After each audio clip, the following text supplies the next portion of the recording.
બોટાદમાં સરકારી ખરાબા જમીનમાં પાલિકા 1 કરોડના ખર્ચે સીસી રોડ બનાવી રહી છે, પરંતુ પડોશીના પ્લોટમાં પોતાનું મકાન બનાવવા જેવો ઘાટ સર્જાયો છે.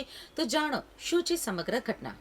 બોટાદમાં કપલીદાર સરકારી ખરાબા જમીનમાં નગરપાલિકા 1 કરોડ રૂપિયાના ખર્ચે સીસી રોડ બનાવી રહી છે, પરંતુ પાણી પુરવઠા વિભાગે અને મામલતદારે કામ બંધ કરાવવા લેખિત જાણ કરી.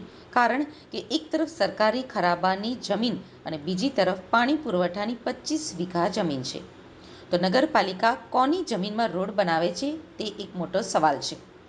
પાણી પુરવઠા વિભાગે પત્ર લખી ટ્રીટમેન્ટ પ્લાન્ટ સુધીની જગ્યા પોતાના વિભાગને કલેક્ટરે ફાળવી છે તેવા પુરાવા રજૂ કરી કામ અટકાવવા તાકીદ કરી હતી.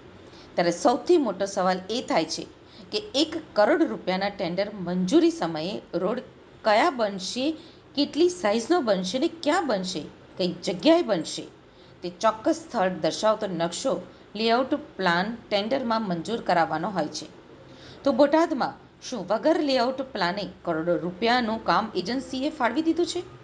તે પણ એક મોટો સવાલ ઊભો થયો છે.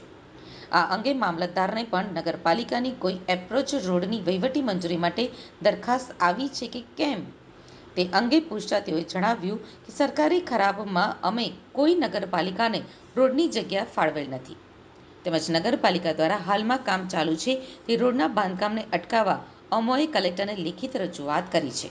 તો બોટાદના જાગૃત નાગરિક દ્વારા જણાવ્યું છે કે મન ફાવે તેને કોન્ટ્રાક્ટ આપવા, મન ફાવે ત્યાં ખર્ચો કરવો અને સરકારી નાણાંનો વેડફાટ કરવાની કામગીરી આ ચીફ ઓફિસર કરી રહ્યા છે.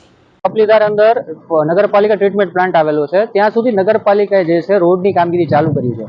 ત્યારે વાત કરીએ તો જે ટ્રીટમેન્ટ પ્લાન્ટ સુધીનો જે રસ્તો જે છે, જે જગ્યા જે આવેલી છે, તે જગ્યા કલેક્ટરે પાણી પુરવઠાને ફાળવેલી છે, નગરપાલિકાના જગ્યા ફાળવેલી નથી. ત્યારે નગરપાલિકાએ કોઈ પણ જાતના લેઆઉટ પ્લાન વગર કે કોઈ પણ જાતની જમીન સંપાદન કર્યા વગર જ આ જે ટેન્ડર જે છે તે મંજૂર કરી દીધું હોય તેવા આક્ષેપો આજે બોટાદ નગરપાલિકા હદ વિસ્તારના લોકો જે છે તે કરી રહ્યા છે. કારણ કે આ જગ્યા કલેક્ટરે જો નગરપાલિકાને ફાળવી જ નથી તો કયા આધાર ઉપર અને કઈ જમીન ઉપર નગરપાલિકાએ ટેન્ડર જે છે આ કામગીરી મંજૂર કરી છે? અને વાત કરીએ તો નગરપાલિકા જે ટેન્ડર મંજૂર કર્યું છે તેમાં આશરે 1 કરોડ જેટલી રકમ જે છે ગ્રાન્ટમાંથી ફાળવેલી છે.